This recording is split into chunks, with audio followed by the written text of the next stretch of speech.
तो साथियों, मैं अमरदीप कादियान, नमस्ते, प्रणाम, सलाम अलैकुम, सत श्री अकाल, जय मसीह की, राम राम जी, जय माता की, जय हिंद, जय भारत, जय ससुराल वालों की।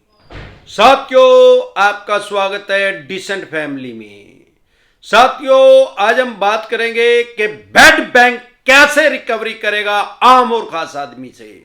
साथियों, जैसे कि मैं हर बार कहता हूं कि अगर आपके पास पैसे हैं तो इनके पैसे दे दें, नहीं पैसे हैं तो राहु केतु ग्रह तो क्या करेगा, दुनिया का कोई ग्रह धरती पे आके आपका कुछ नहीं कर सकता। बेड बैंक आ जाओ चाहे सेड बैंक आ जाओ, जिनकी मां मर गई हो ना, उनको 93 से पहले 13 दिन से पहले इसमें भर्ती कर दो, सेड बैंक में ले आके। ऐसे दुआतड़ पिटेगा, आई मर गई, उनकी माया मरेगी ना जिनकी, उन्ना भर्ती कर दो सेड बैंक में, तब भी ये गैर कानूनी तरीके से रिकवरी किसी भी आम और खास आदमी से नहीं कर सकते। साथियों, अगर आप मुझे फेसबुक पे देख रहे हैं तो हमारा एक चैनल है यूट्यूब पे डिसेंट एडवाइस के नाम से, जिस पे मैं लगभग 2000 वीडियो डाल चुका हूं लोन से रिलेटेड। आपको या आपके किसी भी यार प्यारे रिश्तेदार को लोन से रिलेटेड कोई भी दिक्कत परेशानी समस्या अगर आ रही है तो यूट्यूब के सर्च के ऑप्शन में जाके वो प्रॉब्लम लिखें, आगे जैसे ही डिसेंट एडवाइस लिखेंगे तुरंत प्रभाव से आपकी समस्या का समाधान हो जाएगा, क्योंकि हर विषय पे हर टॉपिक पे मैं वीडियो डाल चुका हूं। साथियों, सबसे पहले तो बेड बैंक के बारे में समझेंगे। बेड बैंक है क्या भला, है क्या बीमारी, ये कहां से आई है। बेड बैंक अमेरिका में 1988 से 1988 से सक्सेसफुली काम कर रहा है। 1988 में बेड बैंक का जन्म अमेरिका में हुआ। उसके बाद आज की डेट में सारे वर्ल्ड में बहुत सी कंट्री के अंदर यह सक्सेसफुल तरीके से काम कर रहा है बेड बैंक। हमारे देश में बेड बैंक अलाउड हो गया है। हमारे देश में बेड बैंक करेगा क्या, बेड बैंक का मतलब क्या है, सामान्य बोलचाल की भाषा में अगर मैं आपको बताऊं, बेड बैंक जो है वो बैंकिंग नहीं करेगा। उसका नाम बेड मीन्स खराब, बैंक मीन्स बैंक, खराब बैंक।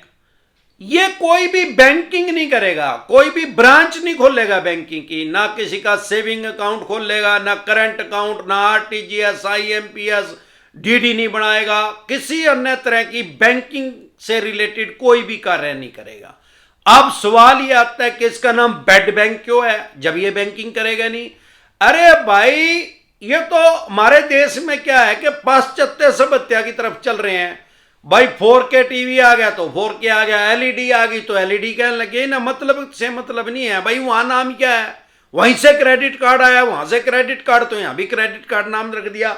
वहां पे लोगों से ब्याज ले रहे थे, जो इंटरेस्ट ले रहे थे उसको मिनिमम कह रहे थे, तो इन्होंने भी उठा के मिनिमम उसका नाम रख दिया। ऐसे ही वहां बेड बैंक इसका नाम है तो यहां भी बेड बैंक इसका नाम रख दिया। ये बेसिकली काम कैसे करेगा, ये जैसे हमारे मोहल्ले पड़ोस में, गांव में, तहसील में, कस्बे में, शहर में कबाड़ी वाले घूमते हैं, स्क्रैप वाले घूमते हैं गलियों में फेरी लगाते हुए, और वो कबाड़ी का सामान, स्क्रैप का सामान स्क्रैप के रेट में ले लेते हैं। फॉर एग्जाम्पल, आपके पास कोई पुराना टीवी है, डब्बा, जिसको बोलते हैं डब्बा टीवी आजकल, बुद्धू बॉक्स, और वो वर्किंग भी है और चाहे नहीं वर्किंग है, तो वो अब उसके बाद तो यार एलसीडी आ गई, एलईडी आ गई, 4K टीवी आ गया, नई नई टेक्निक आ गई, तो कोई आदमी उसको रिप्लेस करना चाहता है, बदलना चाहता है। अब वो उसको बदलेगा टीवी को, अब उसका पुराना तो कबाड़ हो गया ना भाई, तो वो जो कबाड़ी है वो तो उसको स्क्रैप के रेट में ही, कबाड़ी के रेट में ही लेगा, वो चाहे चालू हालत में भी हो। वो ये थोड़ी कहेगा कि हाँ भाई ये तो वर्किंग है भाई, वो कहेगा जी मैंने तो कबाड़ी से बेचना, कबाड़ी के रेट में लूंगा। ऐसे ही जो बेड बैंक आएगा, वो जो बेड लोन है, जो एनपीए का मतलब नॉन परफॉर्मिंग एसेट, 3 महीने के बाद कोई भी लोन एनपीए में जा सकता है, जरूरी नहीं है कि जाएगा। वो बैंक एनबीएफसी कंपनी की मर्जी है कि उसको डाले या ना डाले। अब उसके बाद 9 महीने के बाद राइट ऑफ में जा सकता है लोन, मतलब यह जरूरी नहीं है कि राइट ऑफ में उसको भेजे या ना भेजे। अब अगर इन्होंने राइट ऑफ में भेज दिया तो राइट ऑफ का मतलब है कि बैंक ने अपने लेजर में से, अकाउंट में से, बही खाते में से उसको हटा दिया। बैंकिंग की भाषा में उसको बट्टा खाता कहते हैं। भाई बट्टे खाते में डाल दिया, बंके बाड़े में, तो पैसे खत्म ही हो गए एक किस्म के, और अपने पोर्टफोलियो में से उसको हटा दिया, अपने जो अकाउंट है लेजर है बैंक का उसको साफ सुथरा कर लिया। भाई जिसके कंटिन्यू पैसे आ रहे उसके कर लिए, जो नगद हो रहे वो अपना बाहर काट दिए। अब ये ऐसे ही लोन खरीदेगा जो 1.5-2 साल पुराने हो गए हैं, उनको खरीदेगा। अब बैड बैंक क्या बैड तरीके से लोन रिकवर करेगा? अरे भाई इसका नाम बैड बैंक है। बैड बैंक क्यों है कि बैड लोन को खरीदेगा बैंक एनबीएफसी कंपनी से कबाड़ी के रेट में। फॉर एग्जांपल आपका 10 लाख रुपए का लोन है तो ये उसको 1-1.5 लाख रुपए में खरीदेगा, मैक्सिमम 10 से 15% में। अब ये रिकवरी कैसे करेगा? और ये वैसे ही रिकवरी करेगा यार जैसे ये रिकवरी कर रहे हैं। अब ऐसे कोई बैड बैंक के पास भी कोई ऐसे राइट्स, ऐसे अधिकार नहीं आएंगे कि वो गैर कानूनी तरीके से रिकवरी करे, या आप शब्द बोले, या चिल्ला चिल्ली करवाए, या आपकी सामाजिक प्रतिष्ठा को खराब करे। यही चवन्नी छाप भर्ती होंगे, कोई अमेरिका से चवन्नी छाप आके उसमें भर्ती नहीं होंगे। और जो बैंक एनबीएफसी कंपनी के साथ आपने एग्रीमेंट किया है, जो उसके पास राइट्स हैं, वो अपने राइट्स उसको बेच देगा। फॉर एग्जाम्पल आपने कोई सैमसंग का टीवी खरीदा था 25 साल पहले, जब आपने खरीदा था मालिकाना आपका बन गया, आपको उसका बिल मिल गया तो आप मालिक बन गए, पैसा आपने पे कर दिया। अब उस टाइम लिया था आपने 20,000 रुपए का, आज बिक रहा है वो 200 रुपए का या 500 रुपए का, क्योंकि अब वो कबाड़ हो चुका है, अब वो जमाना खत्म हो चुका है।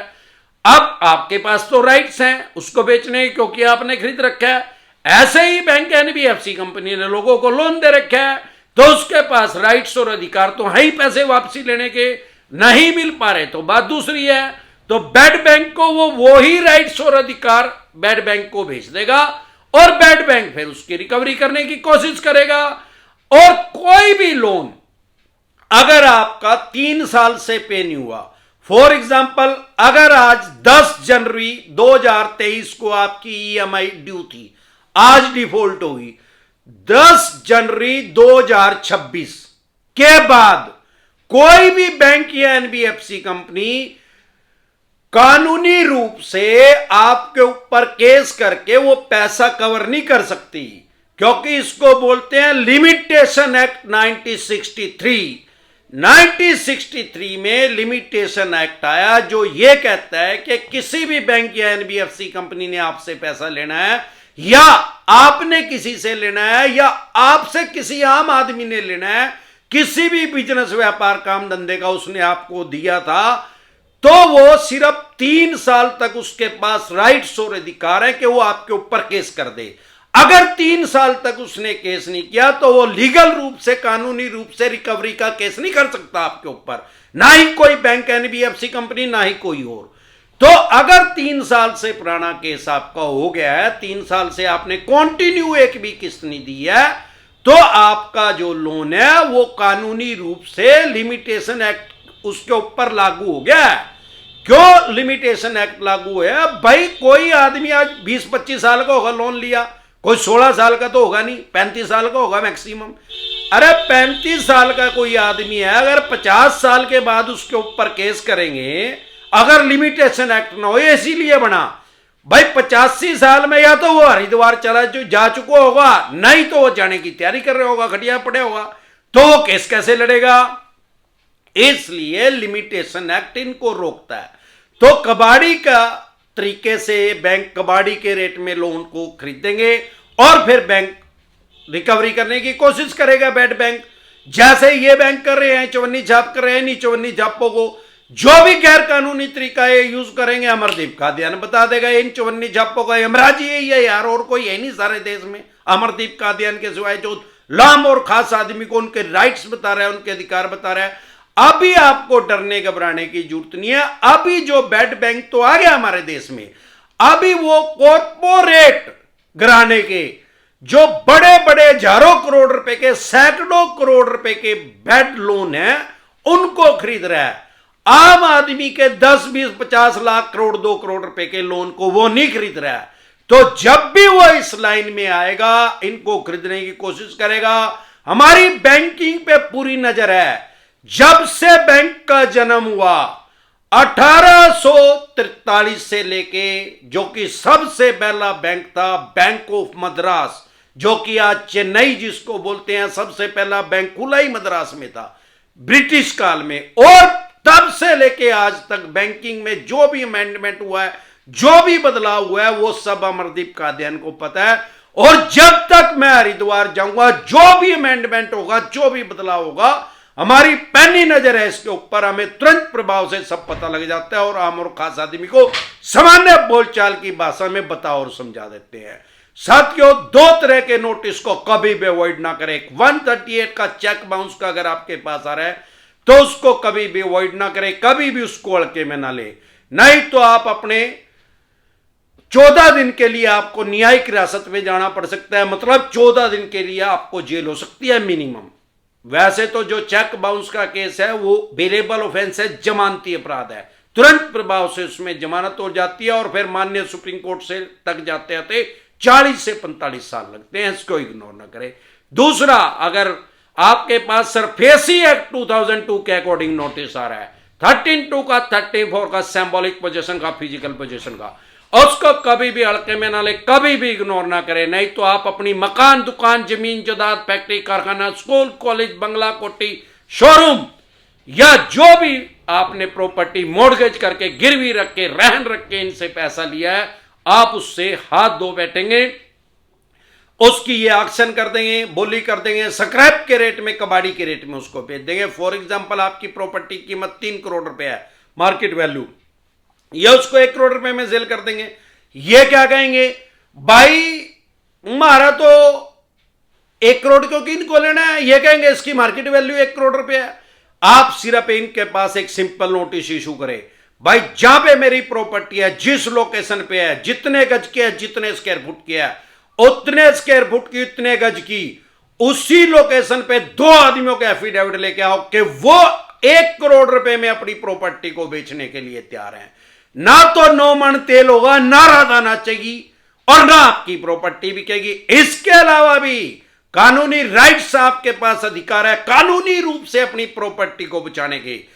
जैसे ही आपके पास कभी भी ऐसा नोटिस आए, तुरंत प्रभाव से लीगल एडवाइस लें। अगर आप हमारे साथ टेलीफोनिकली जुड़ना चाहते हैं, पर्सनल मीटिंग करना चाहते हैं, फिर आपका लोन 2 करोड़ का, 5 का, 25 का, 50 करोड़ का या जितने भी करोड़ का आपका लोन है, डज नॉट मैटर, क्योंकि हमारे देश में एक संविधान है। किसी का 50,000 रुपए का लोन है या किसी का 500 करोड़ रुपए का लोन भी है, उसके ऊपर भी वही कानून लागू होता है। या किसी राजा को मार दो या भिखारी को मार दो तो भाई लगेगी तो 302 ही, 304 तो लगने दे रही, या 606 तो नहीं लगेगी उसके ऊपर, या 604 तो नहीं लगेगी उसके ऊपर, भाई डबल कर दो उसको।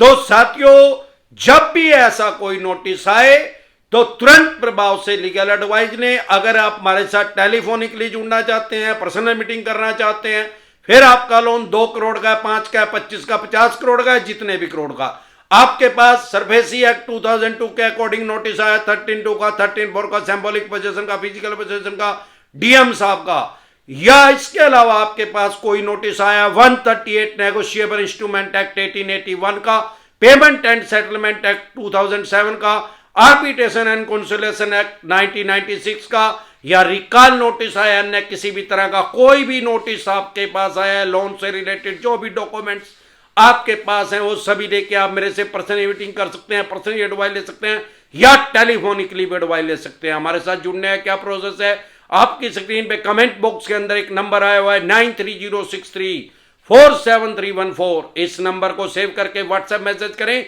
तुरंत प्रभाव से रिप्लाई आएगा कि कैसे आप हमारे साथ टेलीफोनिकली जुड़ सकते हैं, पर्सनल मीटिंग कर सकते हैं। एक बार जोर से मिलकर नारा लगाएंगे, जय ससुराल वालों की।